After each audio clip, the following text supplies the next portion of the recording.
के पियाई देना एक चूर पनिया पिया तर पावे चाहिए एक हमरनिया।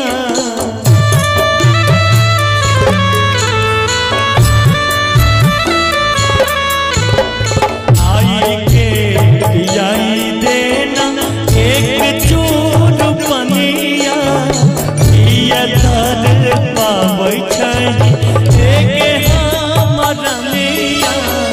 कह छौ शिवेश संग में ले ले आई है कफनमा अगे सोनवा यरबा पतनमा अगे सोनवा यरबा पतनमा अगे सोनवा पगला पतनमा